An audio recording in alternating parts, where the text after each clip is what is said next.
Sa mapagpalang umaga na po sa ating lahat. Na ito po, dadako din po tayo sa isang gawain na kung kulang po ang gawain, kulang po ang ating pagsamba. Di ba po? Like, Kaya yun, share, dadako po tayo sa pagbibigay. Na yun po, ito po ang oras na ito, ang araw na ito, na ang pagbigay po natin ay nakalaan po sa ating Panginoon. Makapagbukas po kayo sa akin sa pangalawang Korinto, chapter 8, verse 12. Sabi niya po dito, sapagkat kung may hangaring magbigay, tatanggapin ng Diyos ang inyong kaloob, ayon sa inyong makakaya, at hindi ayon sa hindi ninyo kaya.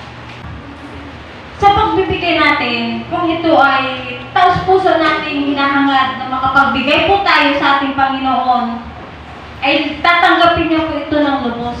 Di ba po, ano man po ang mayroon sa atin, ito po ay tinatanggap niya po. Ayon sa ating makakaya.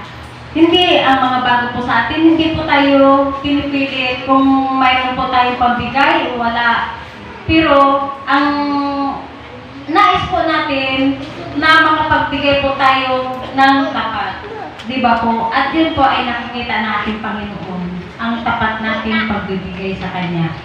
Di ba po? Kaya yun sabi niya po dito sa pangalawang Korinto, chapter 9, verse 6 hanggang 8. Sabi niya po dito, ito ang ibig kong sabihin, ang nagtatanim ng kakaunti ay aani ng kakaunti. Ang nagtatanim ng marami ay aani ng marami. Sabi na po dito sa verse 7, ang bawat isa ay dapat magbigay ayon sa kanyang pasya. Hindi lang po sa ating pasya, kundi sa kalooban po ng ating Panginoon. Maluwag sa loob at hindi napipilitan.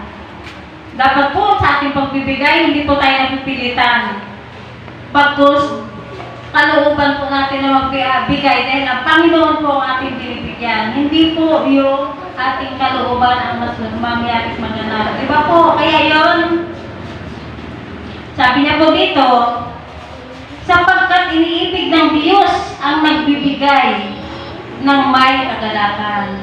O diba po, nakikita po ng Panginoon kung paano po tayo nagagalak sa pagbibigay. Dahil ang Panginoon ang ating binibigyan. Kaya yun po, ibigay natin ang ating kagalakan para sa pagbibigay sa ating Panginoon. Kaya yun, alam niyo po, sa pagbibigay, talagang lubos po natin na unawain na ito po ay patuloy po tayo nagagalak sa pagbibigay. At sabi niya po dito, magagawa ng Diyos na pasaganain kayo sa lahat ng bagay at higit pa sa inyong pangangailangan upang sumagana kayo para sa mabuting gawa. O di ba po, nasabi mga po ng Panginoon, pasasaganain po tayo lahat. Di ba? Dahil sa ating pagbibigay na may katapatan. Di ba po? Kaya yun, alam niyo po, sa pagbibigay, nais po natin na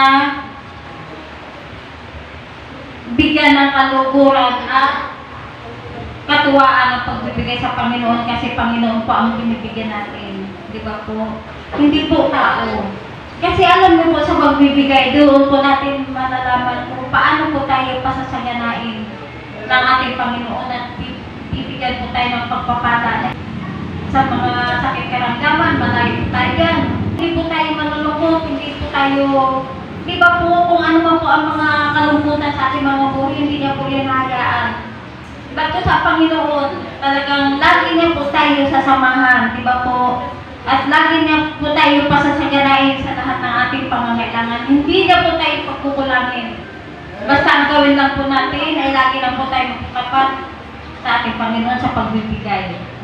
Kaya yun, alam niyo po, sa pagbibigay, hindi po tayo dapat manghinayang, di ba po? Sabi nga po sa sa Malakias 3:10, dalhin ninyo ang mga ikasampung bahagi upang matugunan ang mga pangangailangan ng bayad ng bahan. Di ba po?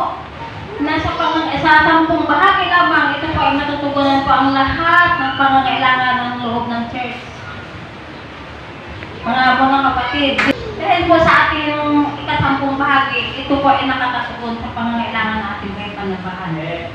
Diba po? Kaya yun, salamat po sa ating mga buhay na nawa po natin ang salita ng Panginoon na ito po ay talagang makakatugon po sa pangangailangan nating may panabahan ng kasampung bahagi lamang. Kaya kung sa ating mga pastora, makipagbasa po kayo sa atin sa Mateo 10:42, sabi niya po dito, tandaan ninyo, sino mang magbigay ng kahit isang basong malamig na tubig sa isa sa mga maliliit na ito dahil sa siya'y agad ko, siya'y tiyak na natanggap ng pagkandipalas. Mga kapatid, sa ating mga pastora, siya po ay lingkod ng ating Panginoon. Ang sino man magbigay na kahit isang basong tubig na malamig ay tiyak na gagantimpalaan. Di ba po? Kaya yun, patuloy po tayo magbigay sa ating mga pastora, bagay sa tayo sinatoring, bagay sa misyon, sa salo-salo. Yun po. Sige po, tuloy tayo magbigay.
Sige po, patuloy po natin sa natin mga kamay sa magbanal sa pangalan ni Jesus.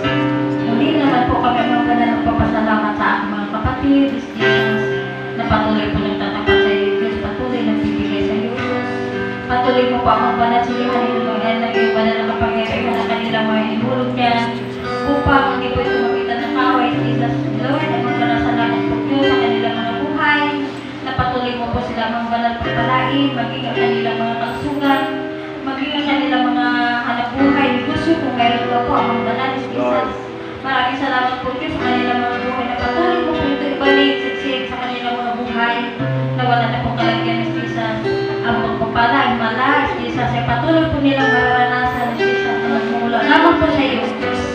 Maraming salamat po Diyos, salamat po Amay Jesus, sa iyo po ang napapuri, sa iyo po ay binabalik ang pinakamatas na papuri, pagsamba na may pasasalamat sa pangalan ni Jesus. Amen.